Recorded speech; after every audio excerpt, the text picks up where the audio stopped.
Olá, pessoal! Hoje vamos estudar sobre a dinâmica da população no território. Muitas pessoas já migraram de cidade, estado ou mesmo de país. Isso significa que elas, hoje, moram em um lugar, mas já moraram em outra localidade no passado. Os migrantes mudam do lugar onde vivem por diversas razões, em busca de melhores condições de vida, de trabalho, entre outras. No território brasileiro, a população está distribuída de modo desigual. Existem áreas com grande número de habitantes e outras com número bem menor. No início da colonização, as áreas mais ocupadas no Brasil foram as próximas ao litoral. Como foi no litoral que os portugueses desembarcaram, foram essas terras que começaram a ser exploradas. Por exemplo, com o cultivo da cana para a produção de açúcar. Também no litoral teve início a criação de gado, atividade que logo promoveu a ocupação de terras no interior do país, seguindo principalmente o curso dos rios. Esse avanço para o interior era difícil, pois a mata era fechada e o terreno nem sempre era plano. No entanto, apesar das dificuldades, o interior do território brasileiro foi sendo pouco a pouco ocupado. Eventos como a descoberta de reservas de ouro contribuíram para esse movimento. Em meados do século XIX, o cultivo do café e, depois, a industrialização aceleraram o povoamento de algumas cidades, principalmente no estado de São Paulo. Essas cidades se desenvolveram economicamente e atraíram um número maior de pessoas. Na imagem, temos um mapa da distribuição da população do território brasileiro em 2010. Cada cor do mapa representa uma concentração diferente de habitantes. Quanto mais escura a cor, mais habitantes há na área. Cores mais claras indicam menor concentração de habitantes. A distribuição da população em um território é dinâmica, pois as pessoas se movimentam de forma contínua ao longo do tempo e de maneira diversificada pelo espaço geográfico. Com os deslocamentos populacionais, as pessoas que chegam a um novo município ou estado trazem com elas costumes próprios de seu lugar de origem, contribuindo para a diversidade cultural do lugar de destino. Para entender e por que as pessoas se movimentam dentro de um país, é importante compreender os fatores históricos e as características econômicas e sociais das regiões que compõem o território nacional. Nesse mapa, pode-se observar o número de pessoas a cada grupo de 100 que não nasceu no estado em que vive. São vários os motivos que levam as pessoas e famílias a se deslocar, seja dentro do próprio país, seja entre o país e outro. Alguns se deslocam em busca de emprego e de melhores condições de vida, enquanto outros são obrigados a fazer isso devido a conflitos e desastres naturais no lugar onde vivem. O êxodo rural é um traço marcante das migrações brasileiras. O desenvolvimento industrial de cidades como São Paulo e Rio de Janeiro, nas décadas de 1940 e 1950, atraiu muitas pessoas do campo.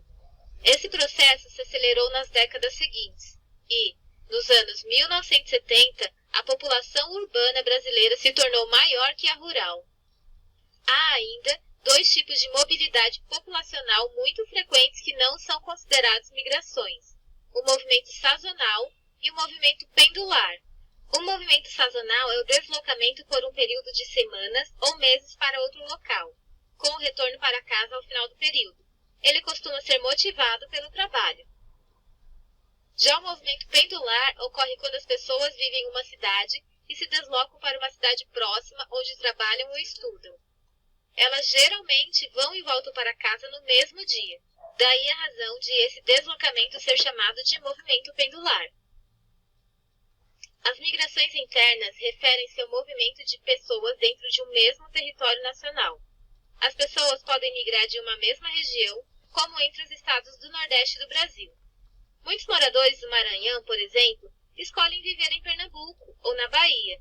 Esse movimento é chamado de migração intrarregional. Há também as chamadas migrações interregionais, que ocorrem quando há fluxo de pessoas de uma região a outra do país. Por exemplo, uma família que sai do Paraná para viver em Goiás. Durante o século XX, ocorreram movimentos migratórios interregionais importantes no território brasileiro. Muitas pessoas deixaram o Nordeste em direção aos grandes centros econômicos do Sudeste, por exemplo. O objetivo era conquistar melhores condições de vida. Quando uma pessoa deixa um país para viver em outro, Ela é uma imigrante em relação ao país em que entra e emigrante em relação ao país de onde sai. Ao chegar a um novo país, os imigrantes podem encontrar dificuldades e preconceito.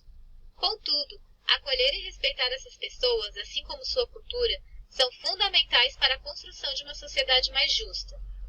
Historicamente, o Brasil sempre atraiu estrangeiros imigrantes. No final do século XIX e início do século XX, imigrantes italianos, espanhóis, alemães e japoneses vieram trabalhar nas plantações de café do Sudeste. Atualmente, o Brasil atrai imigrantes principalmente de países como Bolívia, Paraguai e Argentina. Grande parte deles vem ao Brasil em busca de melhores condições de vida e de trabalho. Existe também um movimento de saída de pessoas do Brasil para viver em outros países, que se intensificou a partir dos anos 1970. Já na década seguinte, o país passou por uma grave crise econômica, o que motivou muitos brasileiros a emigrar para outros países em busca de emprego, como os Estados Unidos. É lá que mora a maioria dos brasileiros que vive fora do Brasil. Nos últimos anos, o Brasil tem recebido milhares de pessoas que precisaram sair de seus países de origem devido a problemas como guerras, conflitos, perseguições políticas e desastres ambientais. Elas foram forçadas a fazer isso porque corriam sério risco de vida. As pessoas que buscam refúgio e acolhimento em outros países são chamadas de refugiados.